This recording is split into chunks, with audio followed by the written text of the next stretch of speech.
Hello, I'm Dan Bagley. Welcome once again to Release Your Wings. Tonight, I'll be interviewing Shireen Chada about spirituality in the workplace. Shireen, you're a great one for this. I've known you for some years now, and many people probably wonder that when you were a faculty member at USF, University of South Florida, did you dress like this? No. No, it wasn't the best way to, influence people and make friends.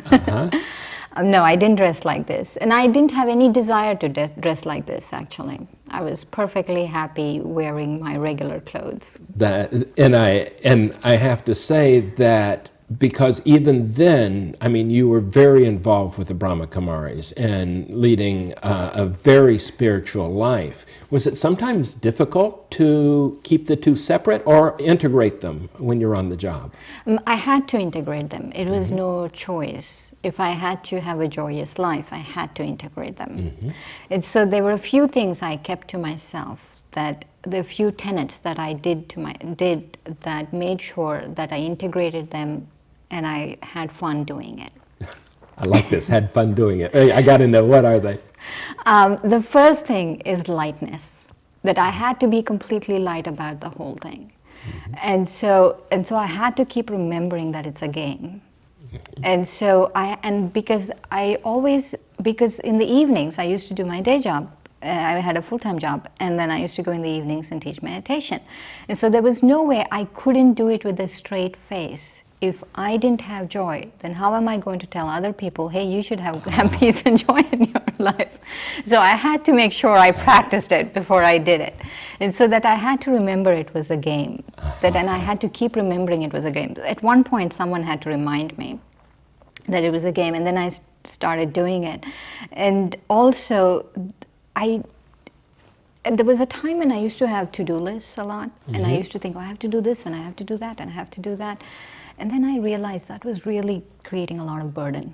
And so if I remembered something, I just put it on the list, but whenever I got to it, I got to it. But I didn't keep thinking, I had to do this, I had to do that, and that helped me. How did that affect your productivity? Were you equally, less, or more productive? Yeah, actually, I feel that because of my involvement with the Brahma Kumaris and because of my spiritual practice, and it was a very intense spiritual practice because by then I was actually even coordinating the center, is because of that I was able to do more. Much more, because I was in effect holding 2 full-time jobs, and I was able to do them fine. And your day would start about when? 4 in the morning. Wow. And it would end about? About maybe 10 or 11 at night. That's amazing. So where did you get the energy?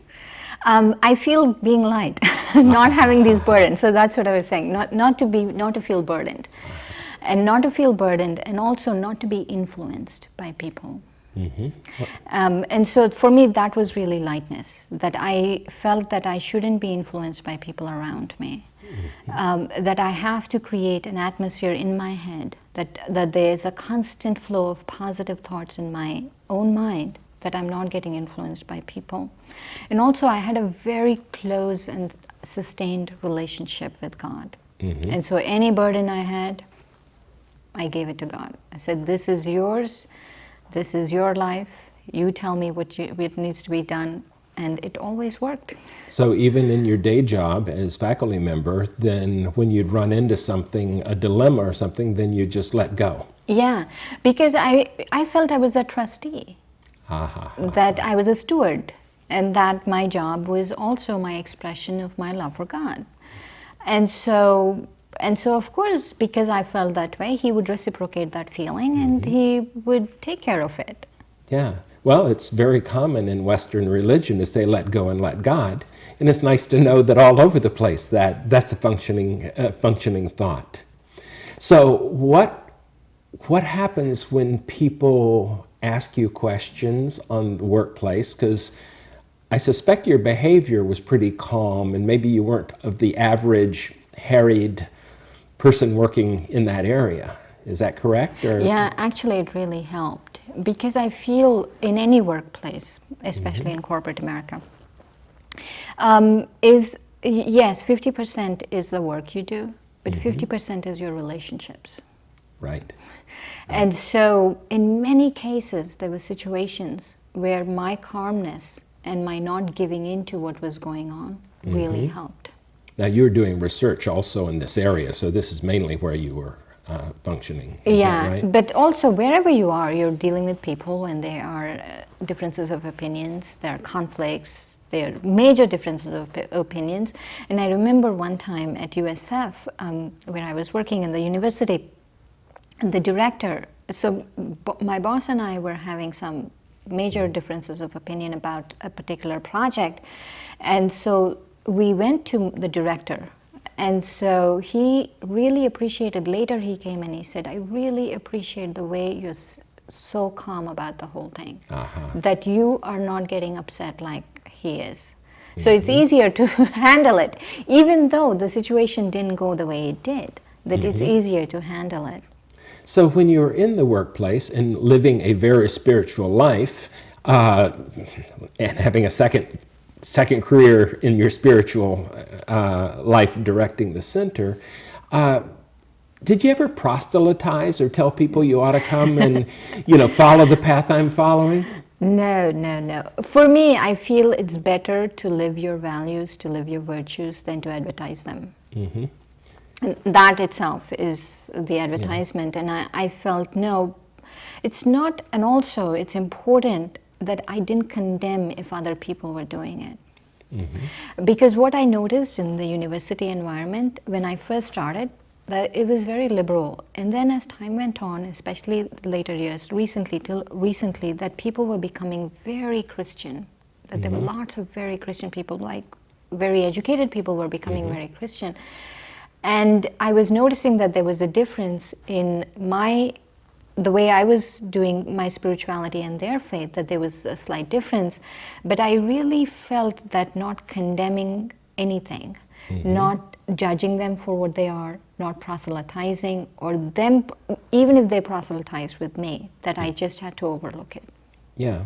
Well, they were, I suspect, not knowing who you were interacting with, doing it for the very best of reasons in their value system. Exactly. And so I feel that the other aspect of spirituality in the workplace is integrity. And so for me, integrity is where I'm able to keep to my virtues, I'm able to keep to my values, irrespective of other people's behavior. If they are proselytizing, fabulous, it's fine, they can do whatever they want, but I shouldn't give in to this, because that's when I have fun. Yeah. If I don't, then there's no fun. Yeah. By the way, I'm friends, and I'm in a group with a Christian minister whose ministry is so simple. It is love God, love everybody. And I just, every time I see him and know that that's how he lives and talks and feels, I just go, whoa, there's probably very little as clean as that in terms of a way of who he is. And his natural personality, as yours, draws people to say, wow, maybe you have something I'd like to know about. Yeah, I feel that for me, it's never about that people should pick up what I'm doing. And everyone has a different calling in life. And I'm perfectly accepting of whatever calling people have in their lives. But to make sure that when I'm in the workplace, that I'm there to work. And I am there to, the job description, there's a certain job description I have, and that I stick to that job description. In my relationships, if it's going beyond my job description, if I'm asked to do something unethical, if it's going beyond whatever is, and that I have to voice it and not do it. I have to be very much in keeping with what is it that I'm comfortable with. And so some of this communication has to happen beforehand, before I enter the workplace. But me keeping to that really makes me very light, that I'm not giving into whatever is going on at that time. So within that, you raised a very important point, and that is that your internal value system, your internal ethics, work much more strongly. The values you bring from your spirituality are really what dictate the parameters within which you work. Yeah, for me, I cannot tell the difference between my values and spirituality. Right. My values are my spirituality. Because what is spirituality? Spirituality is something that is intangible that I bring into my life, and which is going to help me progress. And so these are the values are the ones that are intangible, that I can bring into my life, and that they're going to help me progress. 24/7, all the time. Yeah, that's good. So also I'm hearing within this, because you're talking about your internal values and your internal spirituality, that means you don't get too attached to the external things that very often get people off on the wrong foot. The promotion, the extra pay, the possible extra commission if the deal is sort of smoothed over and everything's not handled correctly. Is that what I'm hearing? Yeah. It's very important not to get into greed. It's very, very important, because many times I feel more than other people tripping us up. Yeah. That we shortchange ourselves, we sabotage ourselves because of our own vices. And so we have to work, we have to do whatever we need to do to pay the bills, to be good, productive members of society. But it's important not to do it with any of the vices. That I feel that is what is spirituality in the workplace. That I'm able to understand why I'm doing it without ingesting any of the vices in it. I see. And also, the other aspect is I have to remember, especially if I'm working for someone, I have to remember that I'm eating from my own fortune. That if I'm there because of my own fortune, that no one is doing me a favor. And that thought, there's actually a story in the Indian thing. There was this princess who was very beloved of the king. And the king went around asking in the kingdom, do you have any, who is feeding you? Who's feeding you? And the princess was the only one who said, I'm eating from my fortune. And so the king got really upset and kicked her out.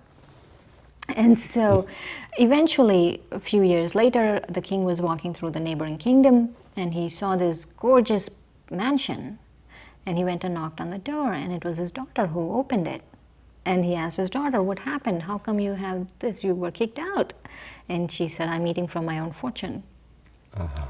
And so it's my fortune. It's not to make it an arrogant thing, yes, but that my fortune is what is feeding me. So you're not subservient to anything or anyone.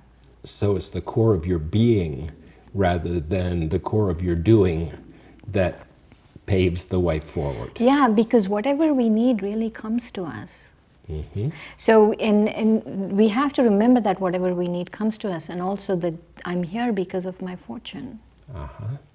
So part of this spirituality I'm hearing is I get rid of the vices, or I don't get tangled up in them. I forgive those around. I let them be without judging them. And it's almost like moving through life without friction. Yeah. Everywhere. It's in a workplace or wherever it is, that it has to be the same harmonious thing. And I remember one of the things that really kept me going in the workplace was respect. That whatever happened, that I didn't lose my respect for people, that I didn't condemn them for or feel like, oh, I'm so holier than you. Yeah. And also that I made sure that I had respect for myself. And the only way I could have respect for myself was I didn't talk about others, I didn't think about others. Because when I talk, especially when I start talking and gossiping and other people's weaknesses, then I feel that we attract sorrow to the self. Right.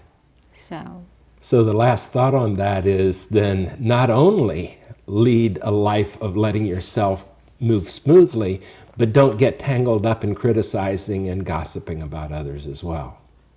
Boy, I think our workplaces would go a lot more smoothly if we followed those. I hope you've enjoyed these thoughts tonight. Thank you.